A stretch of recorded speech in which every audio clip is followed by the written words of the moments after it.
Muy buenas tardes, bienvenidos a un nuevo encuentro de trabajo de Fundación Mediterránea. En el marco del 40 aniversario de la Fundación, le damos la bienvenida a este encuentro número 29, con motivo de las 40 reuniones que llevamos adelante en homenaje a este nuevo aniversario.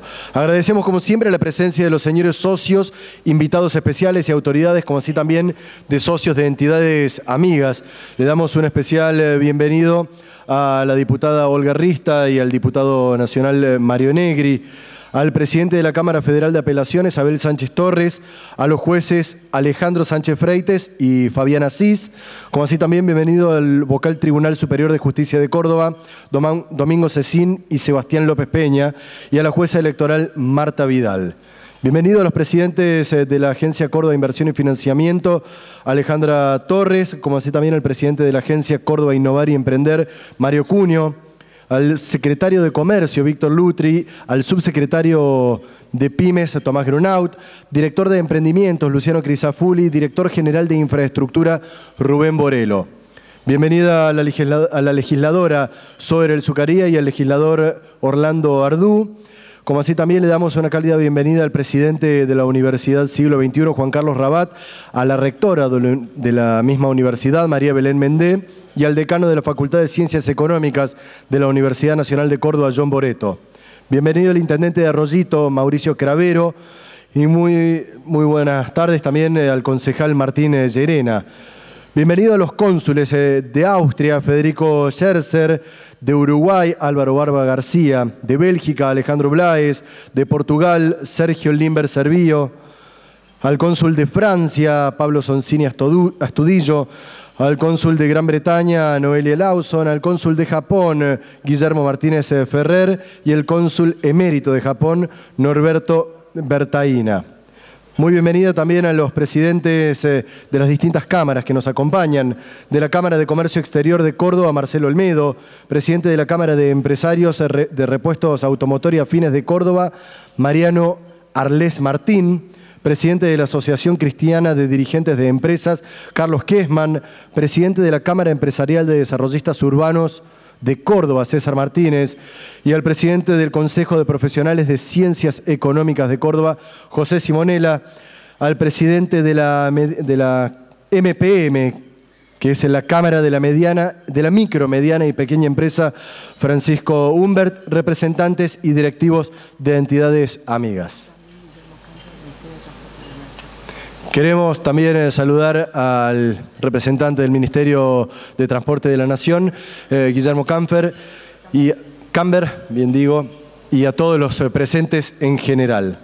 Hoy tendremos la presencia de un nuevo expresidente de la República Oriental del Uruguay, como lo hemos compartido el último almuerzo que nos encontramos. Hoy le damos la bienvenida al doctor José María Sanguinetti, presidente, como les decía, expresidente de la República Oriental del Uruguay. Fue presidente en dos periodos, de 1985 a 1990, de 1995 al año 2000.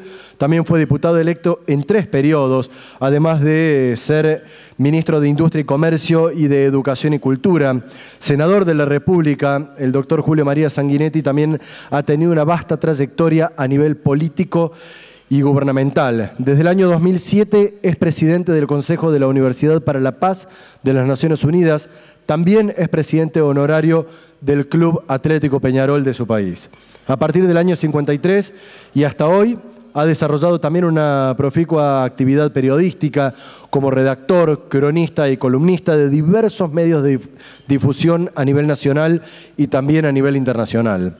En el año 97 fue nombrado presidente honorario del Centro Latinoamericano de Periodismo y en el año 2008 recibió la pluma de honor de la Academia Argentina de Periodismo.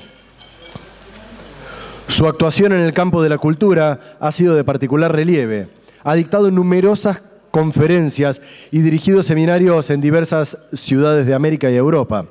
Su aporte al área cultural ha sido reconocida internacionalmente con el Premio Internacional Simón Bolívar de la UNESCO, Gran Cruz Kennedy de la Universidad Argentina John Fitzgerald Kennedy y el título de doctor honoris causa por las universidades de Brasilia, Moscú, Asunción del Paraguay, Kuala Lumpur de Malasia, Génova, Bucarest, Simón Bolívar de Venezuela, Jerusalén, Santiago de Compostela, Universidad del Rosario en Colombia, Universidad de Ciencias Empresariales y Sociales de Buenos Aires, la Academia de Ciencias Sociales de la República Popular de China, la Universidad Peruana de Ciencias Aplicadas, Universidad Siglo XXI de Córdoba y Universidad Nacional de Cuyo en Mendoza.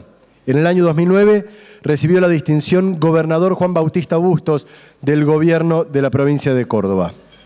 Ha escrito numerosas obras, ha recibido las mayores condecoraciones por parte de Argentina, de Brasil, de Colombia, de Chile, de Ecuador, El Salvador, España, Francia, Guatemala, Honduras, Italia, Lituania, Malasia, México, Nicaragua, Orden de Malta, de Panamá, de Paraguay, de Perú, Portugal, de la República Dominicana y de Venezuela.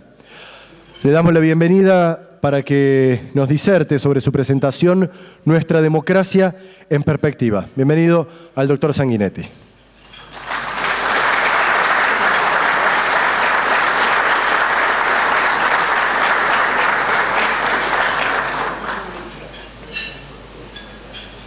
Luego de la disertación, si el tiempo nos acompaña, tendremos el lugar para hacerles preguntas al expresidente de la República Oriental del Uruguay, con lo cual, si quieren ir preparándolas, también pueden hacerlo, que les acercaremos el micrófono. Siempre insisto que el tiempo nos acompañe. Bienvenido, doctor.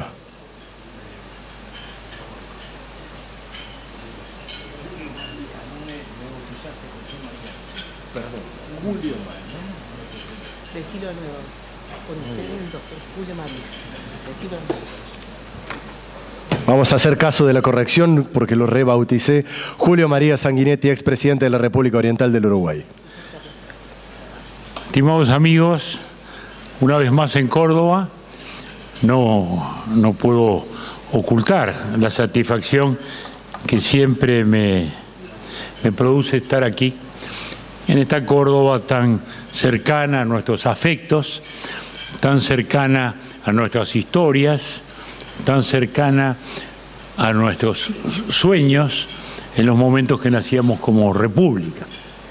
Naturalmente Córdoba fue de las primeras ciudades de nuestra región, ¿no? Piensen ustedes que Córdoba es de 1573 y piensen que Montevideo se fundó recién en 1724, es decir, un siglo y medio después. Nosotros fuimos la última, digamos, la última ciudad, llamémosle, del Imperio Español, porque éramos una frontera entre el Imperio Español y el Imperio Portugal. Razón por la cual además siempre miramos hacia Córdoba, porque las rivalidades con Buenos Aires nacieron ya en la época colonial por la rivalidad de los puertos, que desgraciadamente hasta ahora han seguido. Hasta ahora no, hasta hace poco, porque ahora se ha arreglado todo y estamos de nuevo en una primavera de las relaciones. Hemos vuelto a la normalidad. Ya había eso. La Universidad de Córdoba, 1613, obviamente era la universidad. Córdoba y Charcas era el lugar donde en aquellos años se formaba la gente. Todos los letrados, tanto en teología como en derecho, o sea, todos quienes fueron importantes en la vida fundacional de nuestro país, estudiaron o en Córdoba o en Charcas, que eran hacia donde se miraba. Pero eso luego sigue en el periodo naturalmente revolucionario, donde concebimos en el momento de la independencia una misma idea.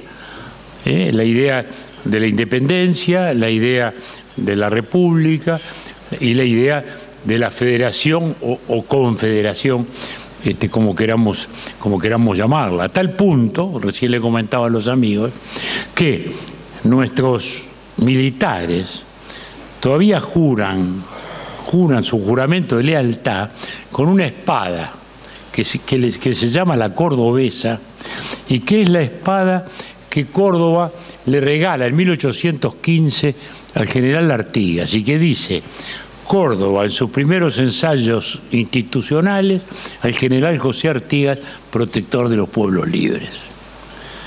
Todavía nuestros militares juran por esa con esa espada cordobesa de la cual tengo una hermosa réplica en mi despacho. Entonces, todos estos vínculos de la historia quieren decir mucha cosa, porque siempre hay que buscar las raíces para entender las ramas y para entender los frutos. Todos somos productos de la historia que se va acumulando como capas geológicas con el correr de los años. Pero hoy venimos a meditar, a reflexionar y a mirar un poco en perspectiva el fenómeno democrático en nuestra América Latina. Esta América Latina que en lo que ha sido nuestra historia contemporánea conoció lo que podíamos llamar 3 momentos históricos. El primero, el de la violencia, que se inaugura en el 59 con la Revolución Cubana, que incendia toda América Latina de aquellas guerrillas que soñaban con una utopía marxista y que a su vez producen una reacción desde el lado conservador o militar que nos introduce en esa dialéctica de guerrilla y golpe de Estado y guerrilla que tanto asoló a nuestra región y que fue la versión sangrienta de lo que entre los grandes se llamó Guerra Fría. Fría fue entre ellos. En nuestro hemisferio fue, por cierto, muy cálida, muy sangrienta, muy cruel y muy dolorosa, y mucho tuvimos que pagar todos, aún en el terreno institucional. En el 59 es la Revolución Cubana, pero en el 64 es el primer gran golpe de Estado. Brasil. Cuando Brasil cae en la dictadura militar, que es una dictadura militar muy peculiar también, como todos los brasileños, todos somos peculiares en realidad, pero en el 64 Brasil y después nos vamos cayendo de algún modo unos tras otros, ¿no es verdad? Sobre todo el año 73 es bastante funesto. Esta etapa se empieza a clausurar en los años 80. Eso que los economistas llaman la década perdida, y yo me indigno cuando lo dicen, porque es la época en que reconquistamos la democracia, ¿no es verdad? Que empieza en realidad en el final de los 70, en el 78 Ecuador y Dominicana, en el 83 Argentina, en el 85 Brasil y Uruguay, en el 89 Chile, en el 89 Paraguay también. Es decir, es un periodo de reconstrucción democrática, es un periodo de esperanza, es un periodo de institucionalidad. En el 89 se cae el muro de Berlín y ahí se vivió la ensoñación de lo que Kant llamaba la paz eterna.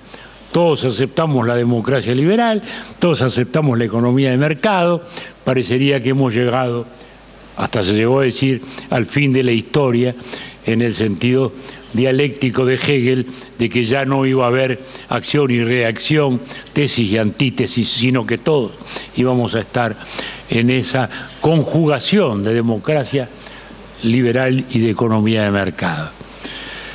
Y eso nos llega, pero sin embargo a poco de andar, tanto en el mundo donde la paz no pasó a ser tan universal como habíamos soñado hasta hoy, sino también en nuestro continente, que empezamos a vivir, en vez de lo que habíamos imaginado, que era un tiempo de fraternidad, de integración, un tiempo histórico de fragmentación.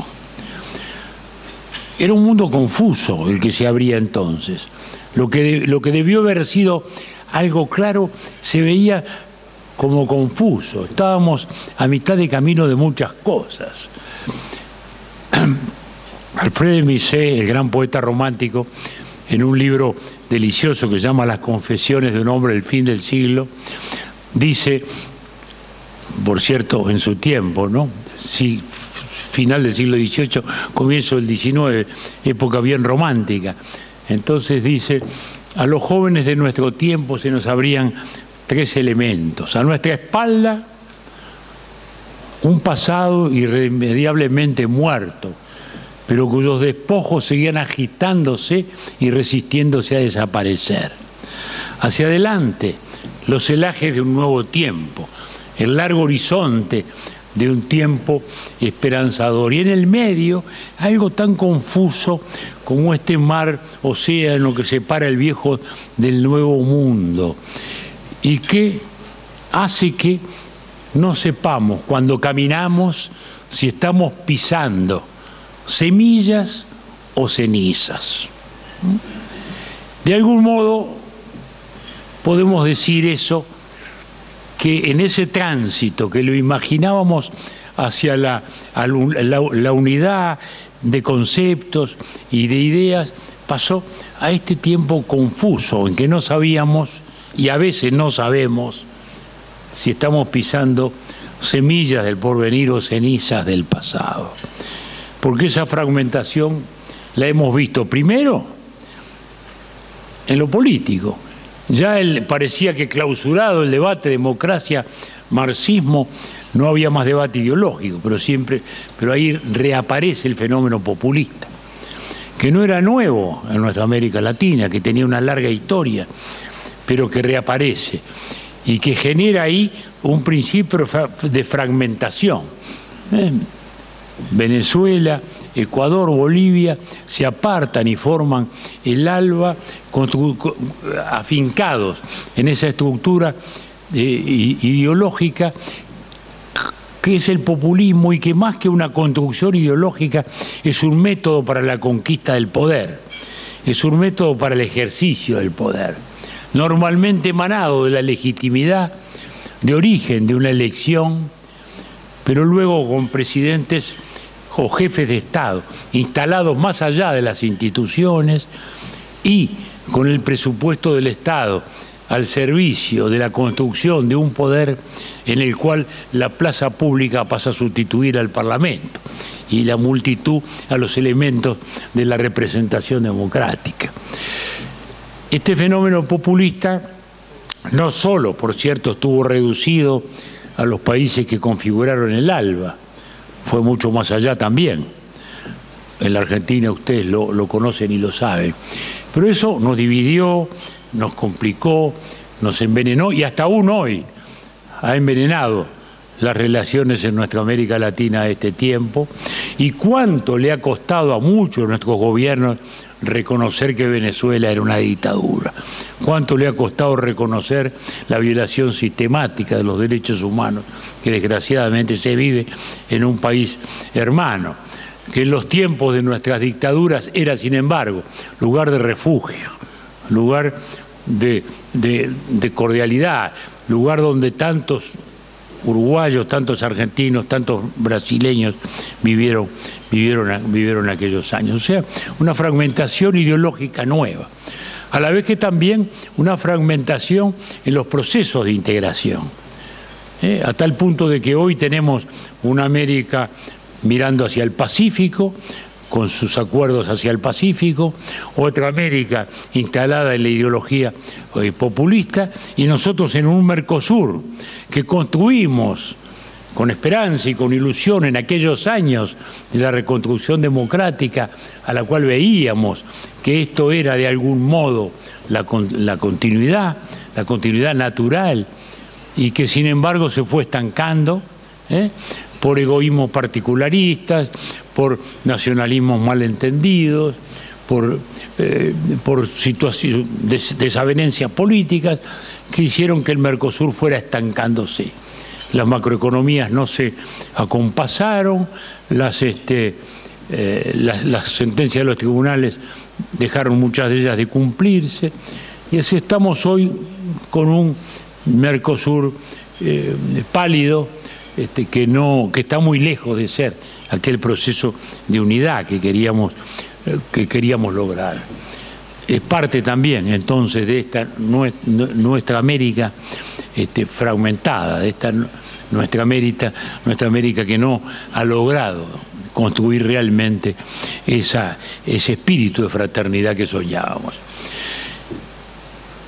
En ese escenario, ¿cómo miramos entonces estas democracias nuevas en este tiempo histórico? En este tiempo histórico signado por la velocidad, signado por el cambio tecnológico, signado por la revolución científica, cómo funcionamos la democracia en un mundo digital. La velocidad es el primer elemento fundamental de este tiempo histórico.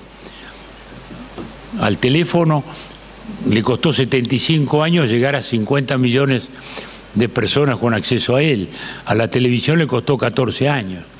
A Internet le costó 4 años y llegó a todos lados. Es decir, se produjo un cambio exponencial. Pensemos que Google es del 99, Wikipedia es del 2001, después viene YouTube y todos, hasta el Instagram y el WhatsApp, que son del 2008, desde el 2009. Es decir, en 20 años ha cambiado el modo de comunicación entre los humanos, el modo de convivencia entre las sociedades, y estas redes han producido una situación absolutamente nueva y distinta. A su vez, los cambios producto de la revolución científica han hecho que, luego del tiempo agrícola y luego del tiempo industrial, estemos viviendo hoy una economía moderna, en la cual ya los elementos fundamentales son, como sabemos, los de la sociedad del conocimiento, los de la sociedad de la comunicación. Es decir, que es la propiedad inmaterial que viene cambiando y modificándose. De ahí que uno vea, sin ir más lejos, los multimillonarios del mundo, donde han desaparecido aquellos viejos nombres legendarios, ¿no?, como los Rockefeller, los Harriman, las grandes fortunas históricas, y hoy son fortunas de jóvenes salidos de la nada, ¿no?, los Bill Gates, los Jeff Bezos, los Zuckerberg, es decir, multifortunas nacidas de la innovación tecnológica. Por eso mismo hoy ya, así como en el 60 se estimaba que el 55-60% de los grandes multimillonarios todos venían de la herencia, hoy no más del 30% vienen de la herencia, sino que son todos hijos de ese proceso veloz y revolucionario de la innovación. Ha cambiado la propiedad, ha cambiado los modos de comunicarse, y eso impacta directamente en el ejercicio democrático. ¿Por qué? Porque se está viviendo un proceso de debilitamiento de las instituciones sociales y de las instituciones políticas. Empezamos en las sociales, porque naturalmente hoy la familia actual tiene un nivel de inestabilidad nuevo, no representa más el factor de anclaje pedagógico y social que significaba. Hoy la familia es otra cosa, y en consecuencia eso también impacta sobre la educación, porque ya los sistemas escolares no tienen que ser solo alfabetización, información y formación, sino también, de algún modo, tutela y traslación de los valores que antes se hacían adentro de la familia. Pero en la democracia, el ciudadano hoy, a través de estos medios de comunicación, se siente representante de sí mismo. Con el Twitter, con el Facebook, ya no se siente el ciudadano a quien representa un legislador, a quien representa un diputado, a quien representa un parlamento, a quien representa un gobierno. Su voz se hace escuchar a través de todos estos mecanismos que a veces son ilusorios, porque lejos de ser una gran voz colectiva, no pasan de ser multitudes de a uno, pero que son la realidad de lo que hoy se vive como factor de comunicación. Y eso ha tenido un impacto enorme. Pensemos nomás en el ejemplo histórico de Egipto,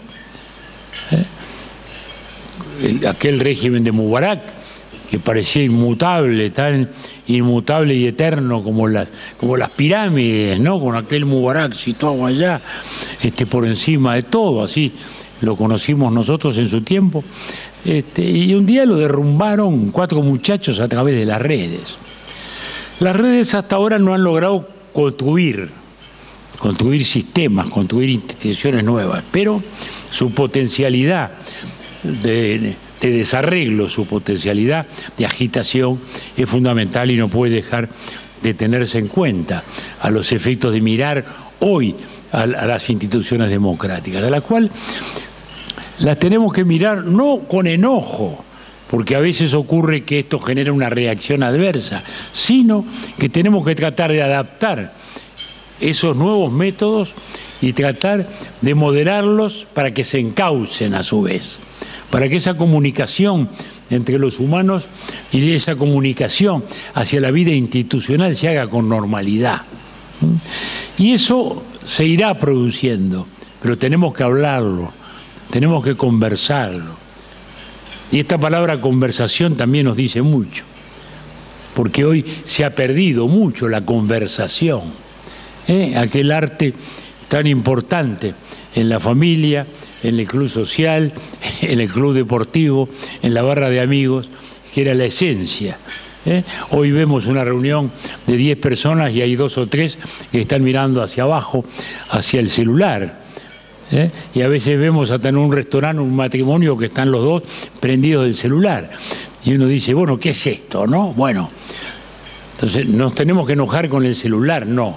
Tenemos que tratar de rescatar el vínculo humano a través del uso de esos nuevos mecanismos para que sean nuestros sirvientes y no nosotros esclavos de ellos, adictos de ellos, que terminan amputándonos en nuestra propia personalidad, en nuestra capacidad de expansión, en nuestra propia vida espiritual. Entonces, esto ha impactado en la democracia.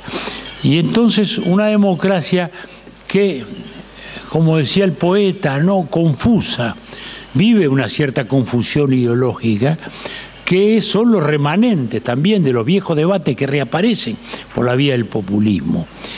No ya a través de una doctrina como la marxista, sino a través de un voluntarismo optimista que cree que las reclamaciones pueden ser ilimitadas cuando los recursos son necesariamente escasos, y cuando a su vez aparecen los viejos fantasmas de nuestra vida política, con caudillismos fuera de tiempo.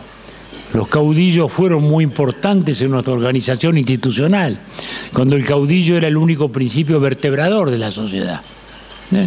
El caudillo no fue un elemento anómalo, como a veces con desprecio se mira hacia el pasado, sino que era la única institución, era el único elemento aglutinador, era el único elemento encausador de las instituciones. Pero hoy día los personalismos mesiánicos en un tiempo como este son, desgraciadamente, fenómenos fuera de tiempo y fuera de las necesidades históricas. De ahí ese cesarismo, de ahí la enfermedad de las reelecciones, de las reelecciones, de la enfermedad de las constituciones acomodadas cada vez a las necesidades políticas, cuando las constituciones deben permanecer los más incambiadas posibles en sus valores fundamentales y apenas irse enmendando y retocando para adaptarla a los nuevos tiempos, pero no y nunca a las necesidades circunstanciales de quien puede estar en el poder. Son los viejos fantasmas nuestros, como ese mito adánico que nos lleva a creer que cada uno que llega al gobierno empieza desde la nada. Estamos en el paraíso terrenal, Adán y Eva, empezamos de nuevo, ¿no? Bueno, ustedes lo saben bien, ¿no? La Argentina cada 10 años se ha refundado, no vuelve Garay de nuevo, llega a Buenos Aires, antes llegan los cordobeses y así seguimos, ¿no? Bueno, eso nos ha pasado, desgraciadamente, perder ese sentido de continuidad del Estado. Si hay algo que demuestra la experiencia es que las únicas transformaciones sociales duraderas y efectivas son aquellas que se han sostenido en el tiempo, aquellas que se han sostenido en el largo plazo, aquellas que han podido ser en su continuidad, podido ser evaluadas, rectificadas y sostenidas para lograr sus objetivos. Pero esos fenómenos allí están, y esos fenómenos son los que todavía siguen lastrando a nuestras democracias, a las cuales a su vez le ha aparecido en los últimos años muy especialmente un enemigo interno muy fuerte, que es la corrupción.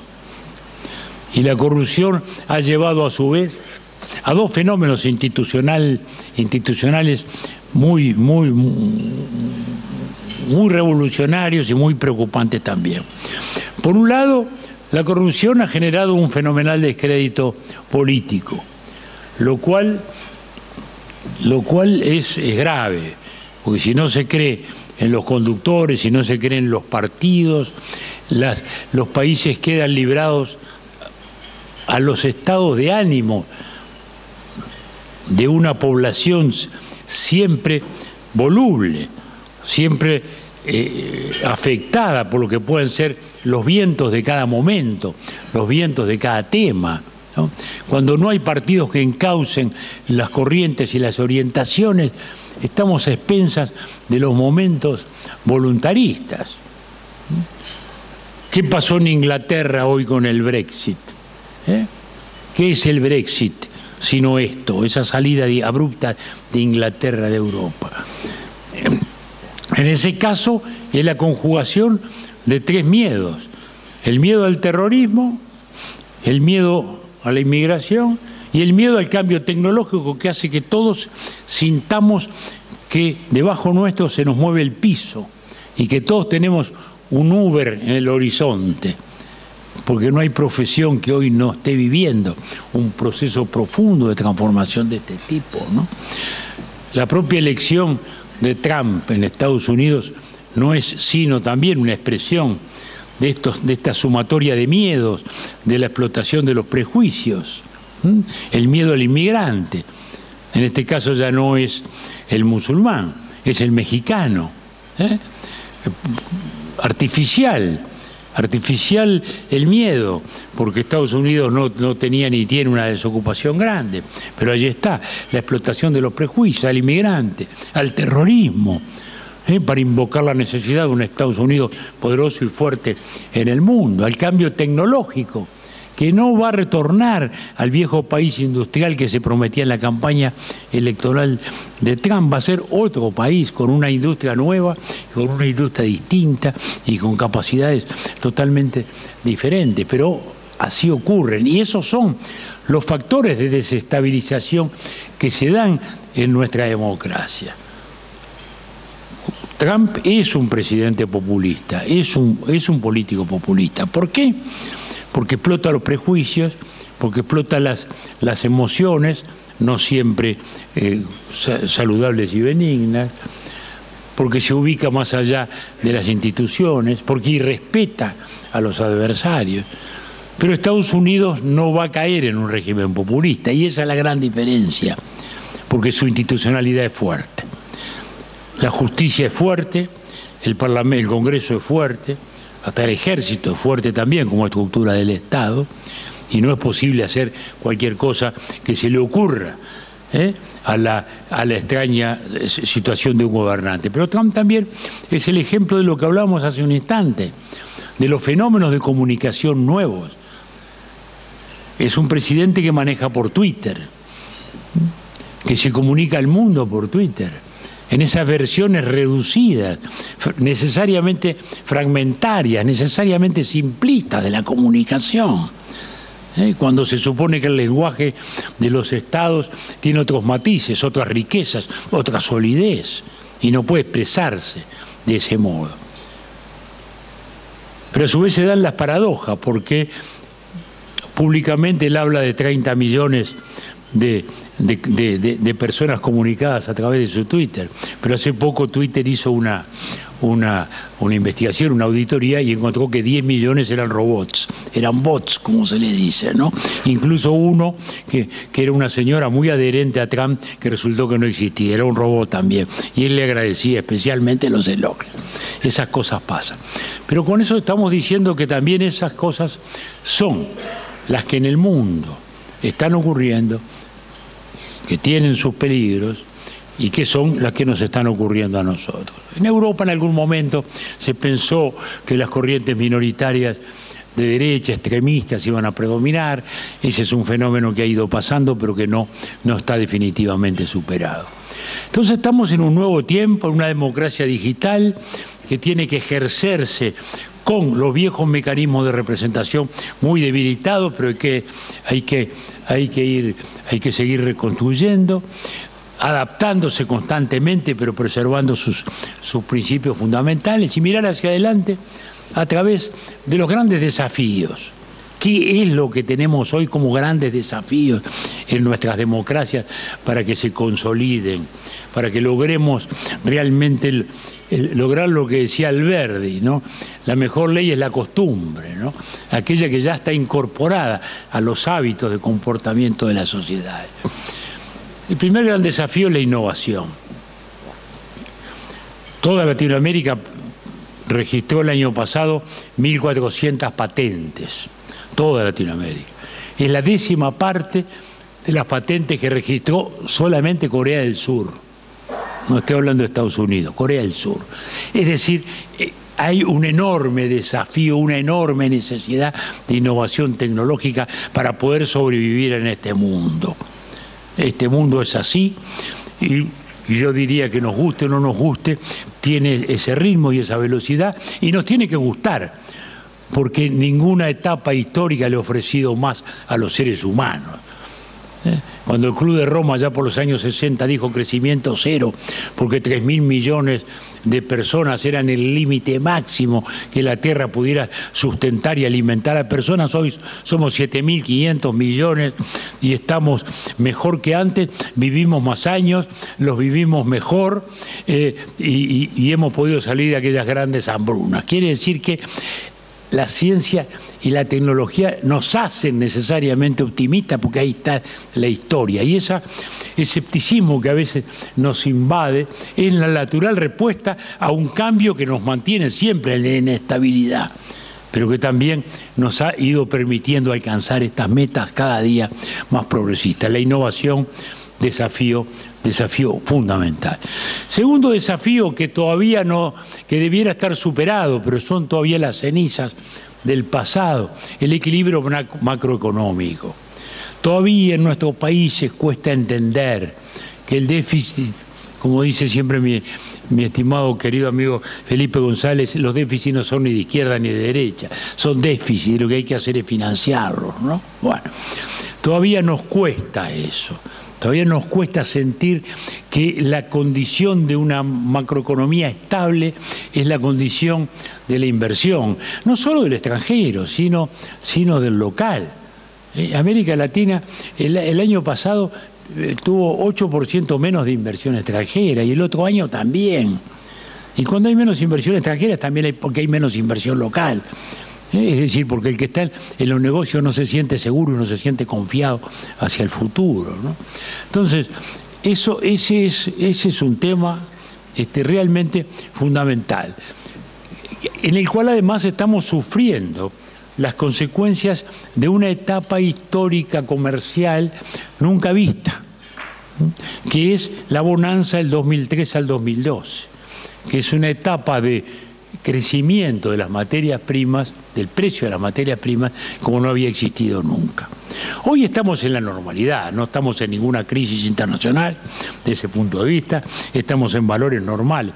Lo anormal fueron aquellos años de gran bonanza que fueron también, desgraciadamente, un alimento de estas corrientes populistas que en la afluencia del dinero construyeron popularidades o construyeron o se ganaron elecciones a base de la distribución momentánea, que es el hambre para hoy, el pan para hoy y el hambre para mañana. Estamos en tiempos normales, el mundo está creciendo a un 2, 2,5%, mal o bien un 1,5% estará creciendo este año también América Latina y no crece más por el peso de Brasil y México.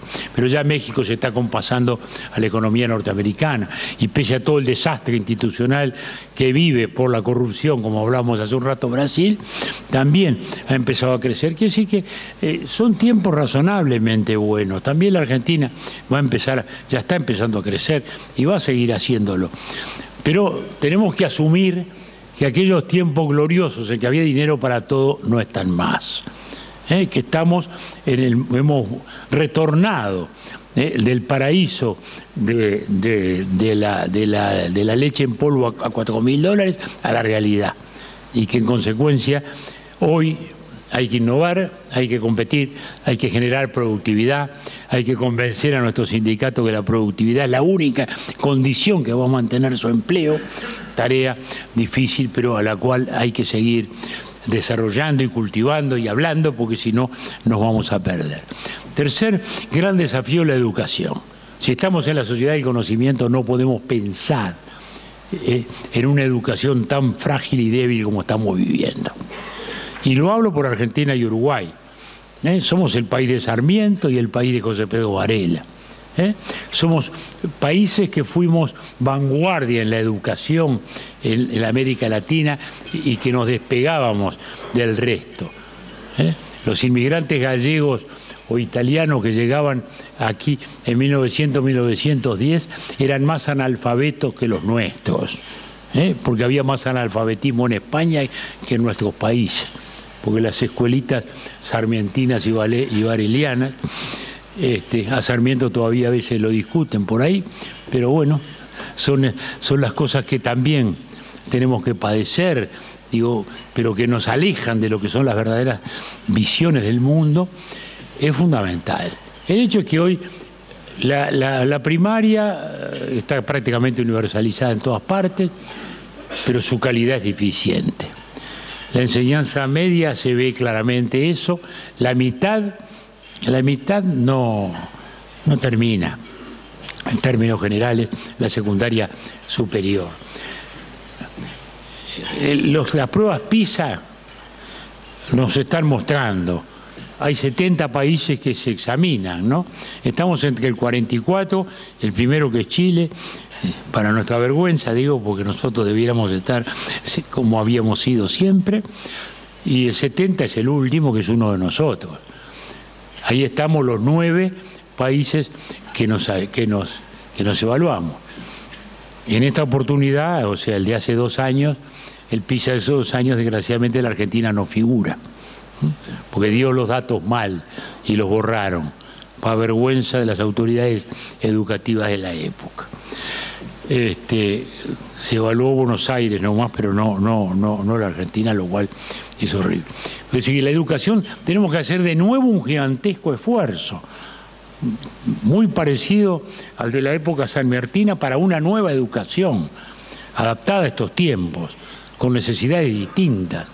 Ya la alfabetización no es el manejo del idioma, la alfabetización es el manejo de 2 idiomas y de los lenguajes informáticos. La alfabetización tiene otros ingredientes mucho más complejos y, como decíamos hace un rato, los institutos de enseñanza hoy ya no son solamente elementos de formación cultural, son también las ruedas auxiliares de los déficits familiares y sociales que estamos viviendo.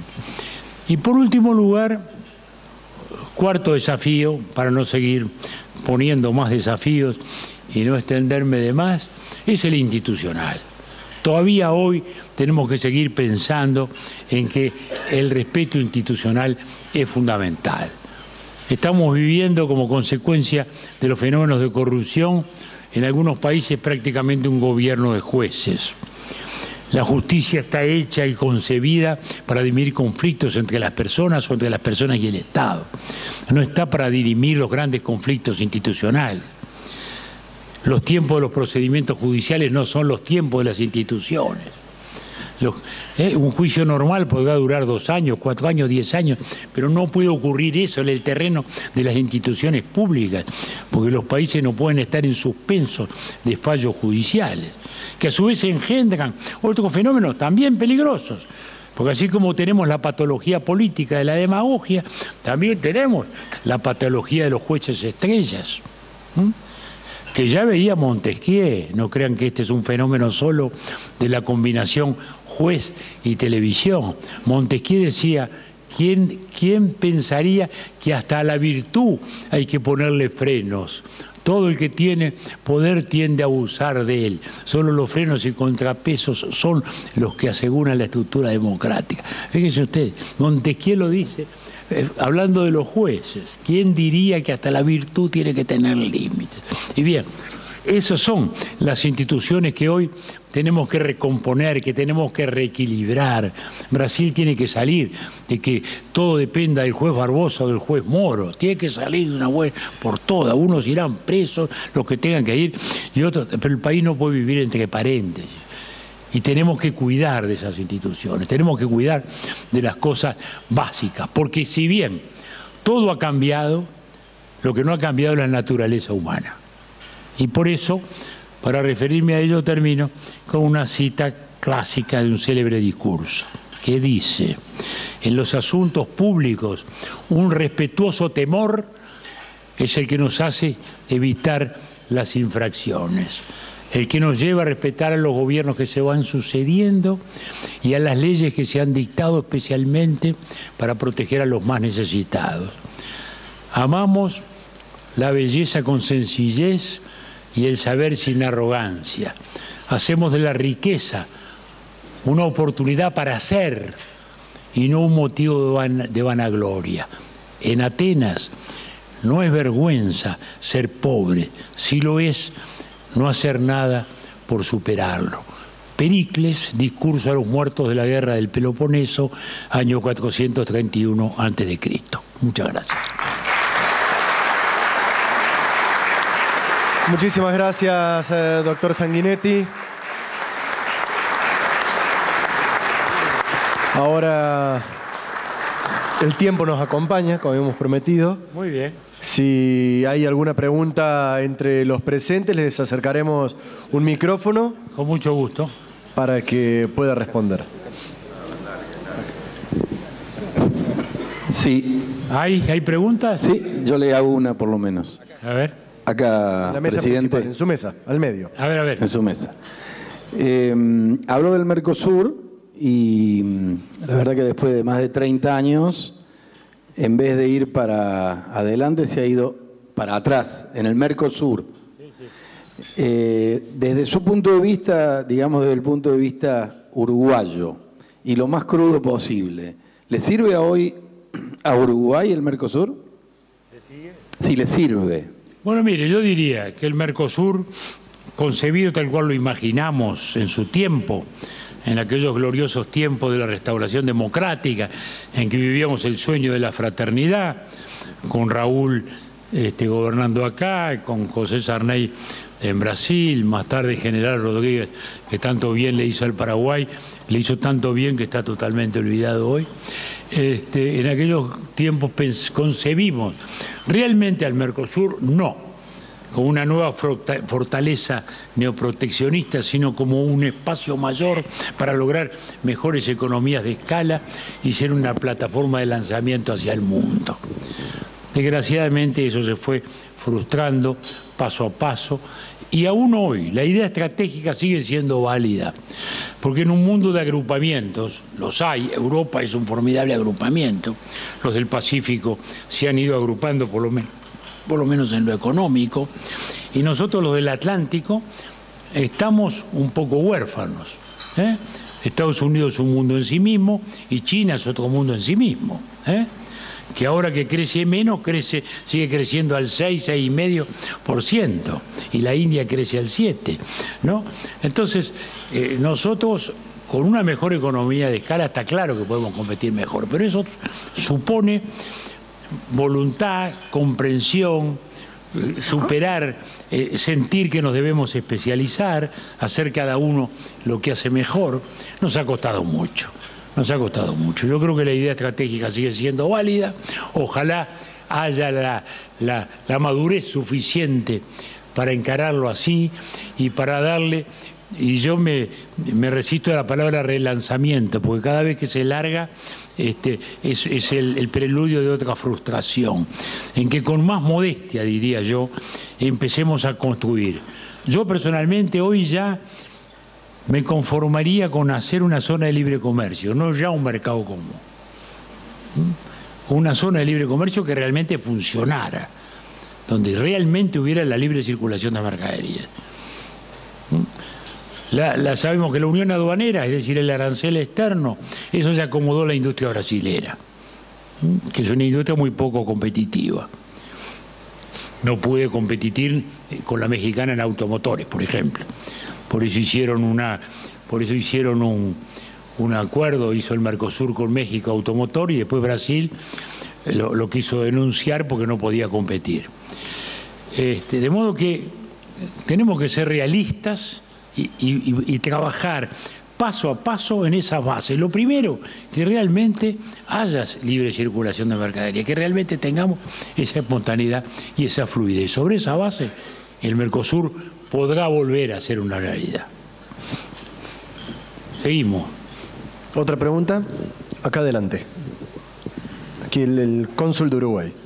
Buenas tardes, Álvaro Barba, consulado de Uruguay. Señor presidente, muchas gracias por su exposición, que ha sido muy ilustrativa. Usted ha parafraseado a Alberdi, es decir, que tomaba la costumbre como un ingrediente importante de la sociedad, que la costumbre, lógicamente, se transforma en cultura. Los gobiernos o los estados, mejor dicho, los estados han venido perdiendo fuerza en los últimos años por la aparición de diversos organismos. Aleje un poquito el micrófono porque acá reverbera enormemente. Los gobiernos han venido perdiendo espacio por la aparición de ONGs y otros actores sociales y, como usted bien mencionó, los actores mediáticos, electrónicos. ¿Cómo estima, cómo visualiza usted, haciendo un poco de futurología, el rol que puede tener un Estado para equilibrar un poco esas fuerzas que formen costumbres, que formen cultura? Gracias. El Estado sigue teniendo su función. Lo que pasa es que han cambiado. Antes el Estado era planificador, era productor. Hoy el Estado es regulador. El Estado es indicador y el Estado es fundamentalmente un garante de los equilibrios de la sociedad. Hoy el Estado ya no es más lo que era, es un Estado garante, no es un Estado omnipresente. Y en las nuevas estructuras también debe serlo, porque todo ha de precisar de algún modo una regulación. Fíjense lo que ha pasado con la banca internacional. Pensábamos que la libertad iba a ser una muy buena cosa y terminó llevándonos a una crisis fantástica. Y hubo que empezar a regular la banca internacional de un modo como antes no se había hecho. Y estos medios nuevos son muy difíciles de regular, pero de a poco habrá también que comenzar a regular, porque no pueden ser el escenario colectivo de cualquier expresión. Es muy difícil, porque el equilibrio, como sabemos, entre la libertad y el orden público es un equilibrio muy frágil.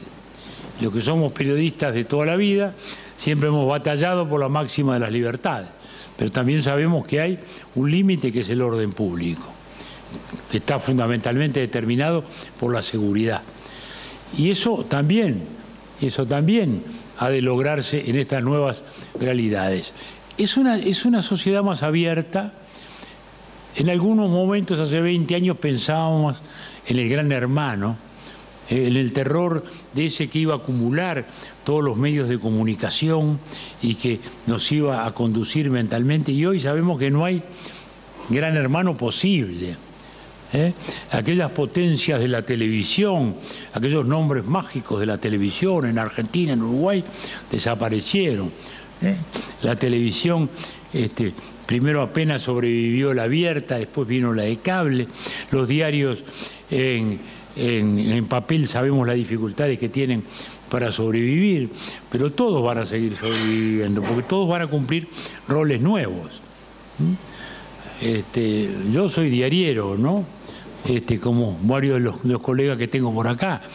Entonces a veces dicen, no, el diálogo, el diario en papel se murió. Sí, se murió, está bien, pero yo prendo a las 7:30 de la mañana el informativo y están leyendo los titulares de los diarios. Y aquí, en España, en Francia y en el Uruguay, en todas partes. Quiere decir que no es así. los diarios siguen siendo los articuladores de la agenda pública porque son los que van al fondo. Del mismo modo que la radio, que en cierto momento se declaró muerta, ha reaparecido con una fuerza gigantesca en los últimos 30 años, ¿no? Es decir, todos hemos tenido que irnos readaptando, pero lo auténtico sigue valiendo. También se pensó que el cine iba a hacer desaparecer el teatro y no desapareció el teatro. Hay otro teatro y hay otro cine. Y hoy al cine de película lo está sustituyendo el cine de seriales, que son cada vez mejor hechas y cada vez... Bueno, estos son los cambios que naturalmente se van a ir dando. Pero el Estado lo que tiene que tener es ese rol regulador que tiene que estar en el mínimo compatible con los principios generales del orden público. Ese es el equilibrio. Y de eso hay que acordarse el día en que uno vota. Porque al final de cuentas la democracia es un ejercicio de racionalidad.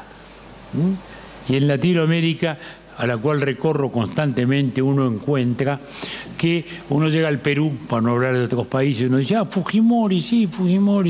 Bueno, ustedes lo votaron. Sí, lo votaron. Y lo religieron. Bueno, sí, bueno, yo no. Bueno, sí, pero la mayoría lo religió. Acá nadie tiene la responsabilidad de nada, y no es así. La responsabilidad primera es del ciudadano. Porque si el ciudadano va a votar al primer demagogo que le promete que va a bajar los impuestos y subir los sueldos en la tarde, la responsabilidad es él. Porque allí empieza el ejercicio racional de la democracia, como ya lo decía el compañero Pericles en la frase que acabo de decir.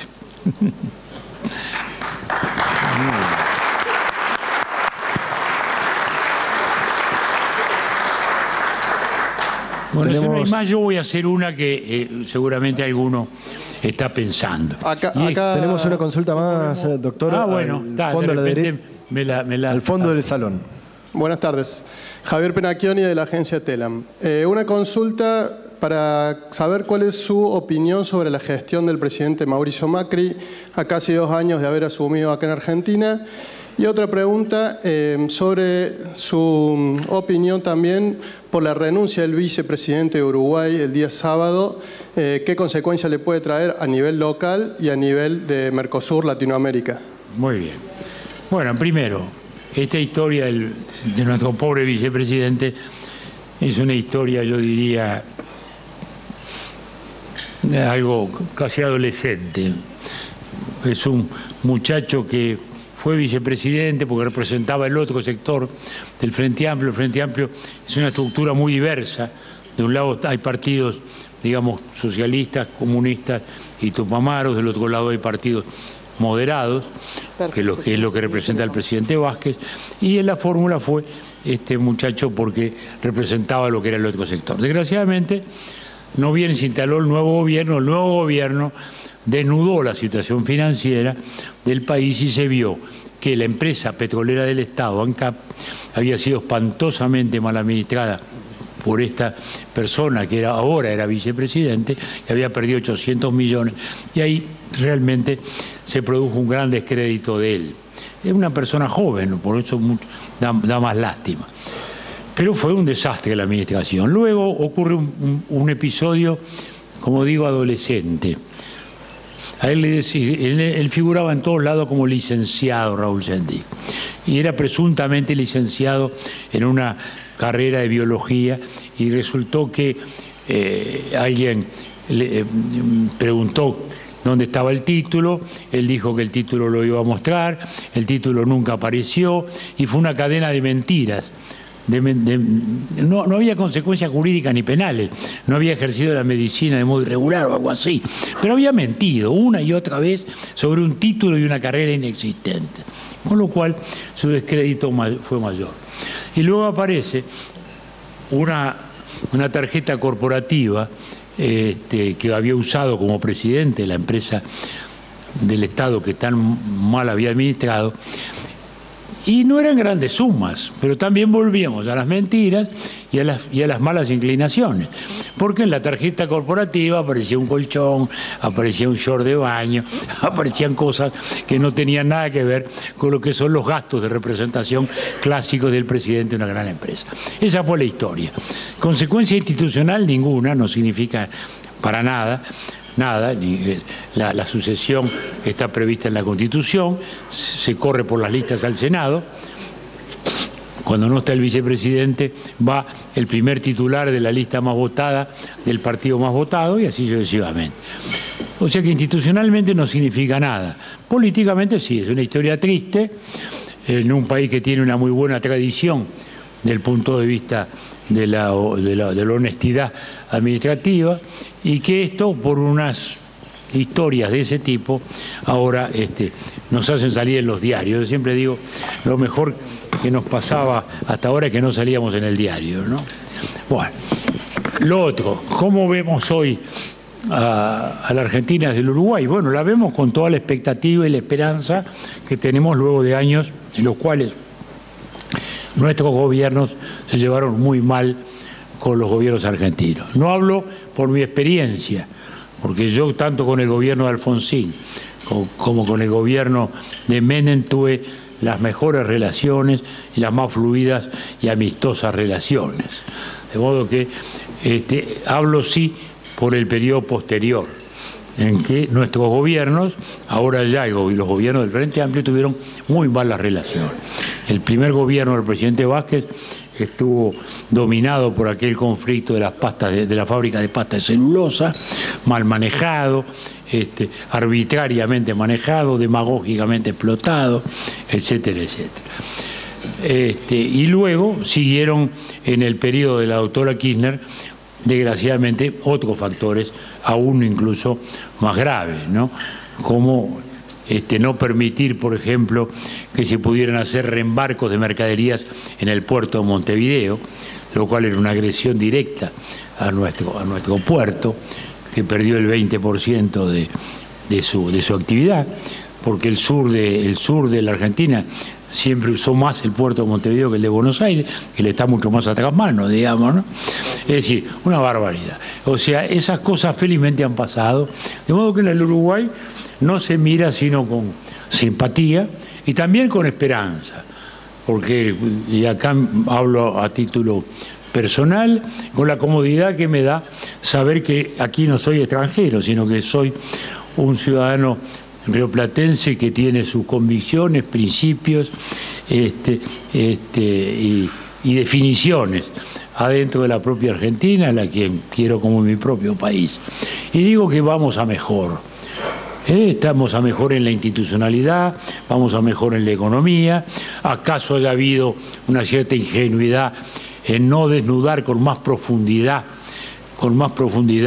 la espantosa situación heredada? Entiendo las razones, que no se quería herir, que no se quería excitar pasiones negativas, entiendo las razones, pero eso se ha pagado caro también en incomprensiones, ¿no? Porque nuestros pueblos son muy precipitados, son muy atropellados, son muy apresurados. Yo imagino mañana la democracia en Venezuela, que vendrá, va a llevar 30 años, por decir algo, restaurar todo ese país, todo lo que hay para restaurar, una economía totalmente desquiciada, va a demorar mucho. Pero Venezuela, como la Argentina, es un país que, con razones sintiéndose rico, siempre ha salido muy rápido de las crisis, como también pasó en la Argentina, salió muy rápido de las crisis. Eso le da una sensación de apresuramiento basada en esa situación. Y hoy la economía no es la de antes.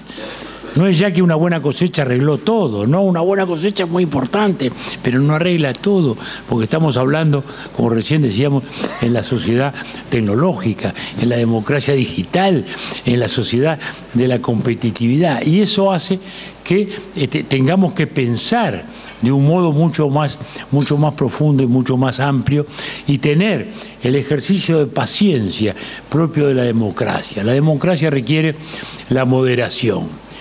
Y no, el propio Montesquieu, vuelvo a él, lo decía también, solo los gobiernos moderados son los que aprecian las libertades. Pero los gobiernos moderados padecen lo que el viejo Cosimo de Medici, el primero de los Medici, el que está en la serial esa tan linda que están dando en Netflix, Cosimo decía, el destino de los moderados es como el de los habitantes del primer piso de los edificios. Tienen que aguantar el humo de los de abajo y el ruido de los de arriba. Muchas gracias. Muchísimas gracias, doctor Julio María Sanguinetti. ¿Tiempo para una pregunta más que hay en el salón? Siempre. Por favor, adelante, la pregunta. Bueno, presidente, acá, en su mesa. En su mesa. No, de verdad que oyendo su presentación, ¿se oye? No, me parece que ¿sí? Se oye horrible, pero se oye. Acá. Aleje el micrófono, ahí. que se va a oír mejor. No, después de su caminar por Latinoamérica, sin duda que el problema grave de Latinoamérica es la pobreza. Y la pobreza, claramente, por lo menos nosotros en la Argentina, que la hemos visto de golpe en los últimos años, tiene una fuerte relación con la falta de empleo formal. La verdad que en esta comunidad donde hay muchos que nos toca dar empleo, ¿qué nos podría decir o cómo ve el tema del empleo, que no lo oí como de los grandes desafíos que usted ve para Latinoamérica? Y además también hablar un poquito del impacto en el empleo de la innovación. De verdad que me parece que son un desafío muy fuerte para nuestros países y no sé cómo lo ve usted, presidente. Bueno, recorre América ahora el debate de la desigualdad. Primero estábamos afincados en el tema de la pobreza, ahora se habla mucho de la desigualdad. Yo creo que sigue siendo más importante hablar del tema de la pobreza. Porque cuando se compara el 10% más rico con el 10% más pobre, se sacan conclusiones que no necesariamente expresan la desigualdad de una sociedad. Porque hoy, como decíamos hace un rato, las grandes fortunas se hacen de pronto en un año con un invento milagroso, ¿no? ¿Verdad? Y eso es lo que miden esos fenómenos de la desigualdad. Lo que importa es la construcción de una sociedad de clases medias. Lo que importa, lo que ese gran pensador italiano Norberto Bobbio dice, el mínimo ético que tiene que asegurar una sociedad para los más necesitados, el mínimo ético. Y eso hoy es un desafío muy grande, por lo que hablábamos hace un momento. Porque como todo está cambiando, el presidente del Banco Mundial estuvo hace poco acá en la Argentina y dijo que en 20 años el 50% de los actuales empleos no va a estar. Y es así. De pronto puede ser más temprano, pero es así. Es decir, está cambiando totalmente. Quiere decir que el desafío está en la educación. Porque si no, vamos a condenar a la pobreza y a la exclusión a aquellos que no estén preparados y formados para esa versatilidad. Yo leía el otro día en el diario Figaro de París que este año habían reducido 40.000 empleos en la banca francesa, de 500 a 600.000 empleados, pero que habían tomado 40.000 empleados nuevos. La diferencia estaba en que los 40.000 empleados nuevos eran todos de más nivel que los 40.000 empleos que se habían reducido. Es decir, allí está el desafío. Ya hoy el trabajo del no especializado está cada vez con menos espacio. Antes iba a cargar bolsas al puerto, ¿no? Como decía Gardel, no vayas al puerto que hay mucho laburo, ¿no? Bueno, se terminó eso. Hoy son contenedores, hoy son grúas pórticos, hoy es una operación informática en la cual no hay esfuerzo físico, en la cual no hay forzudos cargando bolsas, ¿no? Es decir, por poner un ejemplo, ¿no? Que era clásico. El que no tenía nada que hacer iba al puerto, que alguna changa conseguía. Todo eso se ha ido terminando velozmente ante nuestros ojos, en nuestra generación, ¿no? Yo veo lo que es el puerto de Montevideo y lo que era hace 30 años y no tiene nada que ver. Entonces, ese es el gran desafío. Por eso es que insisto en la educación. No vamos a poder tener una democracia estable si no realmente logramos tener una educación que llegue a donde tiene que llegar y que necesariamente es un desafío muy fuerte. En toda América Latina es muy difícil este tema, muy difícil, porque el primer escollo, desgraciadamente son los sindicatos de profesores y de maestros, que debieran ser la vanguardia que debieran arrastrarnos a todos, que debieran decirnos, señores, el futuro está acá, el conocimiento está acá, las fronteras del conocimiento las estamos expandiendo, ¿no? Y es al revés. La sociedad tiene que ir arrastrando a corporaciones que desde México hasta Tierra del Fuego siempre tratan de defender el statu quo, no hablarles de evaluación es del peor neoliberalismo reaccionario, hablarles de evaluar rendimientos es una cosa espantosa, las pruebas PISA dice que son algo espantoso, como si la matemática fuera distinto en Francia o en Italia que en Argentina o que en el Uruguay. Bueno, entonces ese es un gran escollo y tenemos que llegar realmente con una enseñanza que a su vez, para enfrentar el fenómeno de la pobreza, tiene que ser también una enseñanza en el buen sentido positivo, discriminatoria. Tiene que haber una discriminación positiva.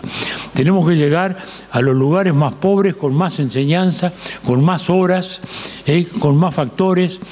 Son chicos que en el barrio y en la casa desaprenden, y a los que los tenemos que retener no menos de 8 o 9 horas adentro del sistema, a los que no solo hay que enseñarles, hay que darles alimentación, hay que darles modales, hay que darle todos los hábitos de comportamiento que le permitirán luego sobrevivir en la vida de un modo mucho más intensivo que los de las familias acomodadas.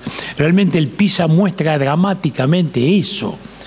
En el sector más pobre, aquí hablo del Uruguay, en el sector más pobre, el quintil más pobre, el 20% más pobre en nuestro país, el 60% no llega al conocimiento mínimo en matemáticas y el 50% no llega al mínimo de comprensión lectora en el sector más pobre de la sociedad. Quiere decir que están condenados. Porque si no tienen ni comprensión lectora, ni la mínima capacidad para resolver un tema simple de aritmética, esos muchachos están condenados no a la pobreza, a la exclusión, que es mucho peor, en consecuencia a sentir que la sociedad los agrede y a partir de allí a ser carne de cañón del narcotráfico, del delito organizado, de todas las modalidades perversas que existen en la sociedad. Por eso el gran esfuerzo es ese. El gran esfuerzo de ustedes, empresarios en su mayoría, es la innovación, la productividad. El gran esfuerzo de los estados tiene que estar en la institucionalidad y en la educación, porque es la educación popular la que tiene la mayor responsabilidad desde ese ángulo. La educación privada, la educación universitaria privada tiene otro rol. Tiene otro rol, pero la educación básica pública, vuelvo a Sarmiento, digamos, es la que hoy tiene que rescatar a esos muchachos a los cuales tenemos que sacar de la marginación en la cual caerán si no estén preparados para este nuevo mismo. Esos son los grandes desafíos a los cuales esperemos que nuestras sociedades estén a la altura. Muchas gracias. Muy bien, muchísimas gracias al doctor Julio María Sanguinetti. Le pedimos un minutito más arriba del escenario para poder hacer entrega de la plaqueta recordatoria de su visita. Para eso invitamos a la presidenta de Fundación Mediterránea, María Pía Astori, y a los miembros del Consejo de la Fundación, Alejandro Arrín, Enrique Martín, Sergio Roggio, Marcelo Olmedo, Rosana Negrini, Miguel De Biasi, José Porta, Antonio Melero, José Franco, Aldo Micheli, Kiriaco Sonaras y al presidente del Yeral de Fundación Mediterránea, Marcelo Capello.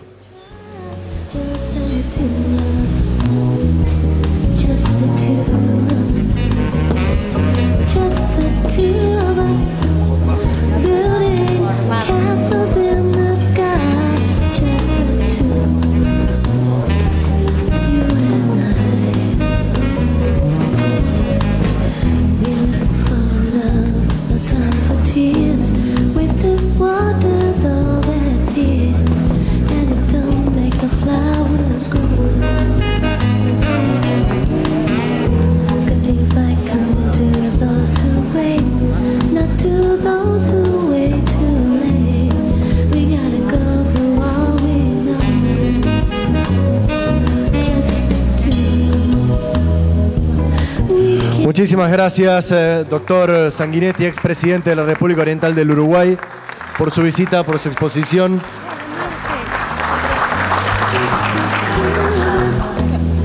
Building castles. Mientras tanto, recordarles la agenda de eventos que siguen de Fundación Mediterránea. Continuará el próximo miércoles 20 de septiembre en la ciudad capital federal, en el Hotel Alvear Palace, donde el almuerzo de trabajo tendrá como orador invitado el ingeniero Francisco Cabrera, ministro de la Producción de la Nación. Luego, el jueves 28 de septiembre, continuará con una reunión de trabajo en Salta. El orador invitado será el licenciado Guillermo Dietrich, ministro de Transporte de la Nación Argentina. Actividad siguiente, ya en el mes de octubre, el lunes 6, tendremos aquí la Cumbre de Economía Verde 2017, con los oradores principales que serán el doctor Eric Maskin, Premio Nobel de Economía, y el ex presidente de los Estados Unidos, Barack Obama, Premio Nobel de la Paz. La agenda que se les irá comunicando como siempre a través de email, o si no la pueden encontrar en www.fundmediterranea.org.ar. Los invitamos a terminar de disfrutar el almuerzo de trabajo, a compartir un momento de networking aquí y saludarlos hasta el próximo encuentro. Muchísimas gracias.